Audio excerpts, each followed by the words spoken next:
Right, what's up guys? Welcome to a new video. So with this video, it's something I've been meaning to make for a long time on Forza Motorsport 7, but I was getting used to wheel and I was trying to learn the most I possibly could without bringing this video out, purely because I did not want to spread false information and then have to do an update video a month or even a few weeks down the line, which would suck. And in that time everyone's gone and done the wrong thing and it screwed them up. So I've spent a lot of time learning, trying to improve my tuning. I've been tuning constantly, and I think I've now pretty much found out how to adjust everything to get the perfect car. So just like my Horizon 3 video, I decided to ask people for suggestions of a car that would be tough to tune and something normally wouldn't do. And I am now using this, which is the Dodge Shelby Omni GLHS from 1986. So it's a very odd looking car. I actually like the look of it. It's different. It's not something a lot of people would normally drift. So my tuning methods are for wheel. A lot of this stuff won't work for a controller, so sorry, and I can't vouch for its accuracy below a rotation of 540 degree. I know the numbers won't be the same, but the method will be 540 and above. I use 1080 myself, and I know people who use 900 and follow a couple of these methods, so it should be fine. And I have tuned cars on 540 before, so I can vouch for the accuracy. I will also be letting you know of a single tip or two tips that I've found that increase speed and smoothness and angle all at the same time, and I haven't told anyone it before. Not yet anyway. I haven't told anyone. So I'm going to let you guys know that for the one to stay. Obviously if you don't stay, you don't see it. But yeah, it's a little secret I have that I find works. It might not work for everyone because it makes the car feel different. If you're on a low rotation, it probably won't work, and you do need very good throttle commitment for it to work. Anyway, I've been talking long enough. Let's go on with the tune. So the first thing I want to say is I have got an Excel document, as you can see, with all of the things that I need to do to show you how to tune. The first thing I'm going to start with is the engine. So I had a quick look over this car. I didn't buy anything, and I found out that stock power isn't going to be enough. Power is subjective. I personally like cars around 500 to 600. Recently I've been getting into the 700 range and enjoying the more throttle control but less steering input. But they require a lot more skill, and I'm not going to build one of them. So I think it's quite a light car, quite a small car. I think I'm going to stay around the high 500s range for this car, and we'll see how it goes. So the stock engine isn't enough. I'm personally not a fan of, the straight fours in this game. I just feel like they're really laggy, especially the turbo rally, so I'm not going to touch them. But there is a VQ you can get in this car, and the VQ is one of the best engines in this game, so I'm going to go grab that. Drivetrain swaps, it's front wheel drive, so obviously you're going to rear wheel drive swap it, of course, because we're drifting. And aspiration, if I was going for 600, 700 horsepower, I might do it. It should be enough without it. I wouldn't see a need to. If I was going to for a VQ, I'd probably end up doing a supercharger, either one of these, but probably the positive displacement, just because I like the way it works. This one, you only get the maximum boost at the very high revs, and this is just helps with the low end of it. Okay, so next we're going to go show you this. There's not really anything here, just Forza Aero, so it's not worth getting. It looks ugly anyway. Tyres, we're going to be building two ESDA specs. We're going to whip on some sport tyres, and the maximum you can get for this car is 255s in the rear. With front tyre width, I normally try and say 30mm less than the rear, so we went 255s on the rear, so we're going to try and get 225s in the front. Obviously you can see there is one upgrade up. Rims, you can do what you want. I'm just going to go find something light, preferably buy something light. They always help. I don't really care about rim selection that much. I mean, these look kind of decent. Go with them. I don't know. Don't roast me because you don't like the rims I put on it. So in all of this drivetrain stuff, we're putting it all race.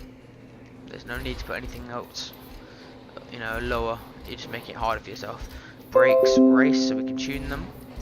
Springs, lowered all the way so we can tune them in race. Roll bars, race. ESJ spec requires a cage, so again, race. And weight reduction, we're on 255, so we need 2,000, between 2,000 and 2,700 pounds. So we're gonna whip on race because that's just enough. And with engine upgrades, first I normally like to do the exhaust. Then I'll normally do the block because it improves responsiveness. And then valves. And then I'll do pistons. And once I've done all that, I'll consider cams. I don't like going for race cams right off the bat. Sorry about the notifications. I don't like going them right off the bat. Depends on the car. I think I'm going to put race cams on this just to get the power out of it. So 508. Also put on an air filter, manifold, fuel system, and ignition. The things I leave and I don't generally do is oil and cooling and an intercooler. I'll only do them if I absolutely need the power. So that's fine. I'm sitting at £2,500 and about 590 horsepower. I forgot to look. So now onto the tuning, which is the bit that everyone struggles on. So there's a couple of rules we follow on a wheel, and one of the first one I found for tire pressure is to get 32 psi when they're hot, front and rear. Okay, so as you can see there, you want 32 psi hot, front and rear. So what I'm going to do is, as on the sheet, 27 front starting and 24 at the rear starting. Okay. As for gearing, I like to do a final drive of 4 and a fourth gear to around a 1.3. Obviously, again, it's subjective. I normally, to tune the gears for every track, I like to put fourth to maybe rev bang once or twice on the straight, so that, you know, it gets the most from the gear. The reason I want it to rev bang once or twice is so it's suitable for every track, and then I'll use third for stuff like Lime Rock and Atlanta. So coming on to Camber now, there's a mathematical way to do this, but for now we're going to just start with -4 on the rear and positive 0.5 on the front. Now this seems like a lot of camber if you're not on a wheel, and it is, but there's a mathematical way of doing it on a wheel, as you saw on the street as well, on the sheet as well. +3 toe in, -3, or +3 front, -3 rear, and caster of 7.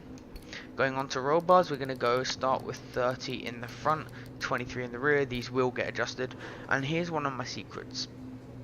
Here's one of my secrets that seems really odd, but it just works. So if you read it there on the sheet, I'm going to show you what I do.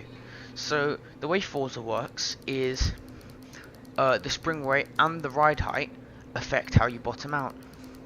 And in this game, it doesn't work in stuff like Assetto, where ride height does not change, or fuck's sake, ride height doesn't change how you bottom out. Then it's kind of pointless. But in this game, the higher you are, the softer you can run your springs, which obviously means more grip. Does mean you have to be more committed on the throttle, but we'll start with maxing everything out here, minimized in the rear, and then +30 in the front, as it's a good starting point to balance it. And with damping, we'll go 9.3 and 9 and 8.3 and 8. Okay. Then balance is always 50, just keeps the car really stable under braking. 70 pressure, 95 acceleration on the diff, and 85 deceleration on the diff. And that's it for the base numbers, and now I'll bring it into practice and show you how to tune it properly. Okay, so we're here at the track. We've just arrived. I've just, you know, gone into the pie to tell them to stop spamming me. Hopefully they actually listen. And if you're watching this video, Modern Vision or Neptune, yeah, thank you for that. Okay, so the first thing we want to do before driving the car properly is we want to align everything so we know we can trust our numbers when we go to tune suspension. So on Lime Rock it's a bit of a pain. You want to try and find a flat piece of ground. You'll know it's flat because when your wheel is straight, you'll have equal camber on front left and front right. It does take a while to find a spot, I'm not gonna lie. Oh, that was actually quite lucky. So you can see you've got 4.17 negative, 4.16 on the front right. Okay, and if we look back at our sheet, what we do is there's a mathematical way. So you want the equal amounts of camber on each side, but obviously one will be negative, one will be positive. And the reason for this is if you have different cambers on each side, you are going to get understeer or oversteer, so this will help avoid that. So if we turn our wheel to full lock, you can see the front left has negative 5.24 and the front right has positive 6.2, so that's a 1 degree difference, and we need half a degree more negative camber to equal them out. If I show you, we add 0.5, and there you go, we've got 5.7, 5.73. So that's equal and opposite. That's perfect. That should eliminate as much understeer as we possibly can right off the bat. So the next thing is you want to align the rear. And the rear alignment is a little bit easier. It takes us time. So you saw we had positive 0.5. Okay, so we want it to squat to below. We want it to squat, and when it squats, we want it to have about 0.1 negative. We'll do a pull-in first. Obviously, when you're drifting, it will be slightly more negative, maybe 0.3, but this just leaves an error margin if we go for 0.1. So if we set it to 0.5, you can see on our rear right, ignore the rear left because it doesn't really matter, they'll both do the same thing. But you'll see the rear right is negative 0.5, so if we do a pull-in first, just launch it. Okay, so this is one of the reasons I want to test cars like this, is it's weird. It doesn't follow what most of the other cars do. So most of the other cars, when they go and do a pull, they will decrease the amount of camber they have. This one increased it. Obviously, weird old suspension geometry. So I'm going to put it at 0, because it might go down a little bit if we put less instead of going up. So we go and find another spot.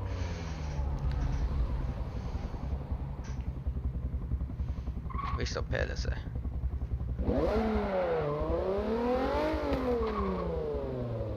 Okay, you can see the right is on 0 again. We launch it. We're about negative. It's fine. We can roll with that. Okay. Next thing is we're just going to give it one run, just to see what it's like. Okay, so I got a little bit of understeer on the entry.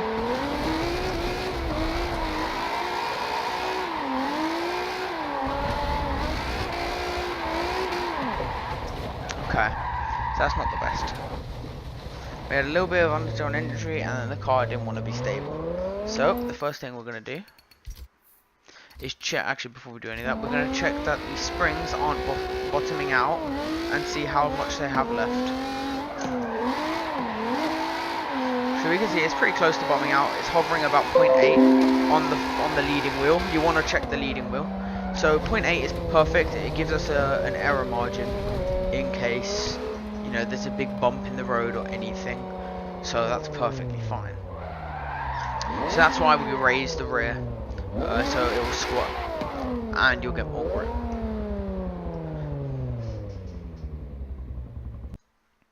Okay, I've just remembered, I'm going to pop on a wheel cam so you can see what I mean by what it looks like when I'm understeering, oversteering, and etc.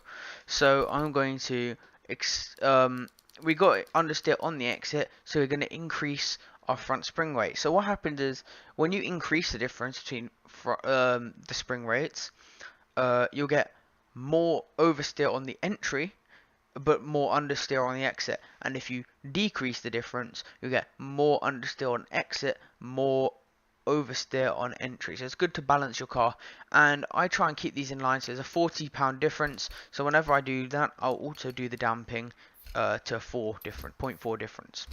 So then we'll give that another run. We got understeer, so let's see if the understeer is gone on entry. Most cars actually like a difference of around 30 or less. So this car, again, being increased is again a reason why shows you why I'm using such a weird car. It shows all the quirks of cars in this game, so if something does happen, you can change it. So now I'm noticing that the car just really wants to spin out. So we're just going to decrease our roll bars to 21. Just to counteract that, we can use more throttle. You saw on the exit the corner we understeered. It's because we weren't using enough throttle, but I couldn't use more throttle than I was because of how wide we were on the corner because the car was understeered. So if you look now on my wheel there, rewind and watch, where it's held stable like that is what you want. You want to move the wheel barely anything. You want the throttle to be all of it. So occasionally just look in the bottom right and look at my throttle, and then look at the wheel and see what they're both doing. And that's how you know you've got a good car. So still a little bit of understeer on the entry, but nothing massive. I can now use throttle on the exit. I'm getting a little bit of understeer on the exit, but that's fine. I can now throw it a bit more confidently into each of these corners.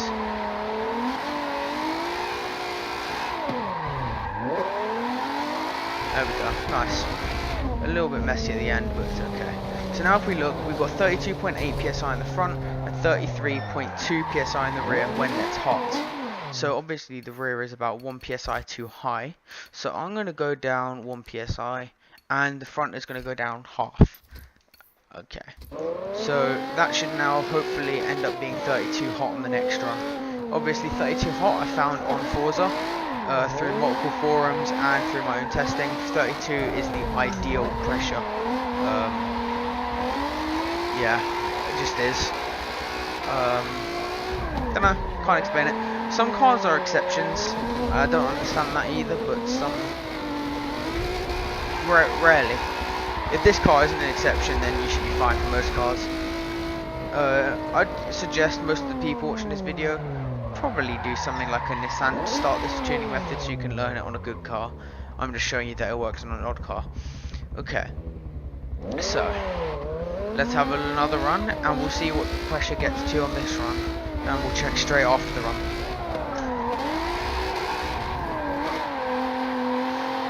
Again, a little bit of understeer on the exit. No oversteer or no understeer on the exit. A little bit of understeer on the entry, but none on the exit because we got good throttle control at the time. And nice and stable through all of that. A little bit backwards there. Okay, so our tyre pressure is 32.8, 32.5. That's perfectly fine. I don't want to go any lower than that because if I ever like stop, because this is a practice tune essentially. This is the kind of thing I'll whip out in a lobby of mates and I'll run multiple laps, and if I'm sitting there still for ages, that will go down to like 29 and I wouldn't be having a good time. If you're qualifying, I suggest, or qualifying or battles, I suggest tuning for 32 psi hot after one run, then a wait, and then another run and a wait, just so that you're 32 psi in the run that you're doing that matters. So obviously you want this to be a maximum of 32 so it will never overheat. Okay, so we got a little bit of understeer still on the entry, so I'm going to increase the spring rate a bit in the front and the damping, and I'm going to decrease the roll bars a little bit so that I can use a bit more throttle on the exit, so that I'm a little bit more confident and I don't understeer at all. And also it should help my snappy transitions. Normally if you find like you're tuning and you want to tune out the snappiness of your transitions, normally if you follow this method and just try and find the balance between entry and exit and then roll bars, you'll be perfectly fine. The snappy transition is just a byproduct of poor balance in the car. Okay, so the car is pretty good right now. It's a little bit on the snappy side. Just coming into transitions. I think that's just my throttle work more than the car. You've got to learn another thing while tuning. What's your fault and what's the car's fault? You know, obviously it can never always be the car. There's always got to be some element of human error. It's just knowing yourself what's wrong, so that you know yourself, and you can eliminate that from your thoughts. So, by the way, just for the haters who think I don't run 1080, because why not? You can see my wheels are straight.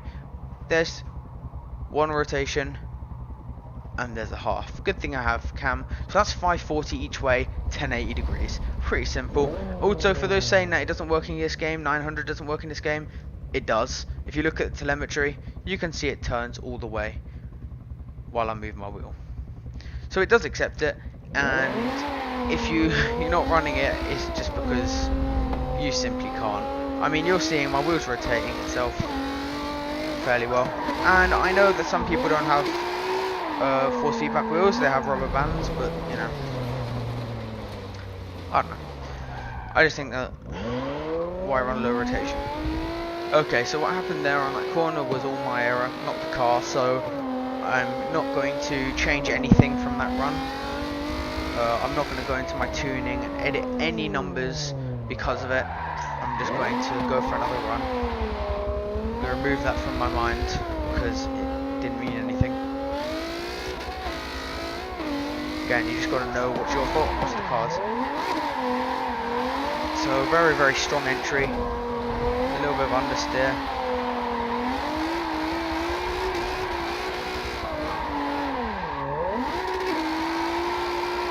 Managing to pull it back, finding the balance, and now I'm holding the wheel nice and steady. Unlike before where I was kind of messing around and getting it wrong. What I should advise now is that when you have found the balance in your spring rates and your roll bars, to go and just check your alignment one more time, because sometimes when you increase or decrease stiffness, especially in the rear, but also in the front, your camber will change, and obviously you want to find your camber balanced while it's working, not while it was stock or on a base tune.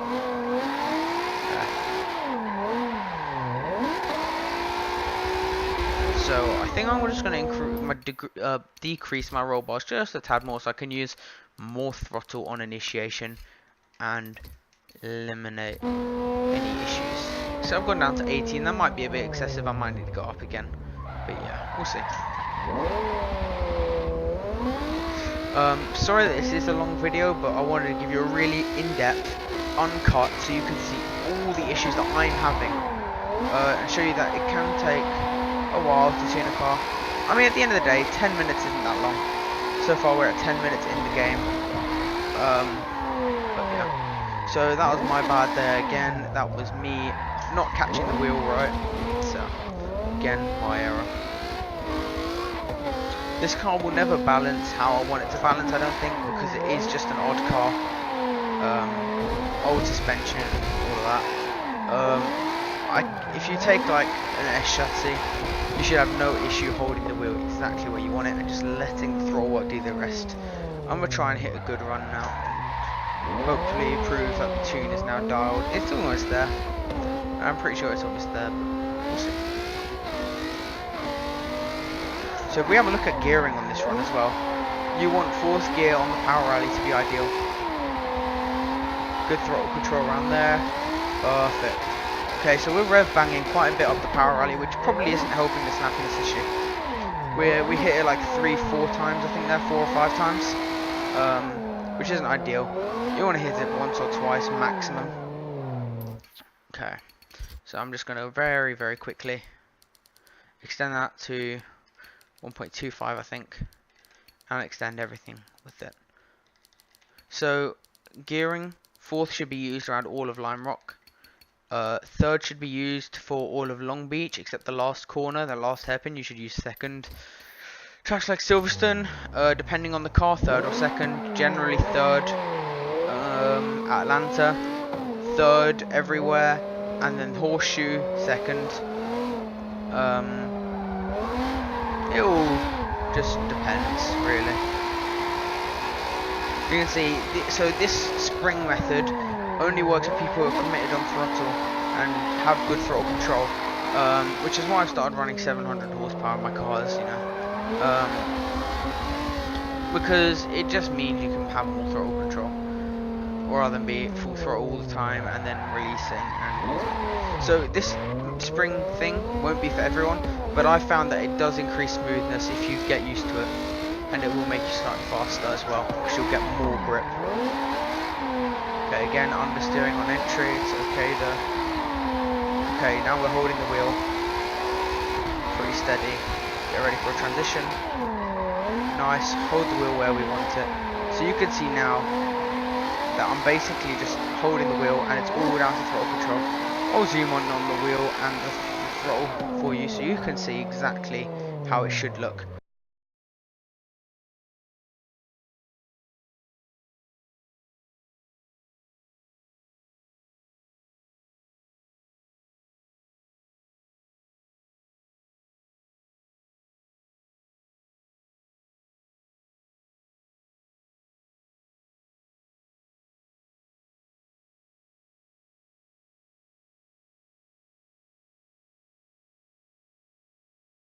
But yeah, I'm gonna call that tune done. That worked pretty goddamn well. So yeah, thanks for watching. Hopefully this did help someone, and I'll see you in the next one. Peace. I'm going to leave the Excel document up here one more time, just so you can look at it one more time. Pause it if you want. Read through everything. I've written down the numbers that I start with, and then how to change them. But yeah, thanks guys, and peace.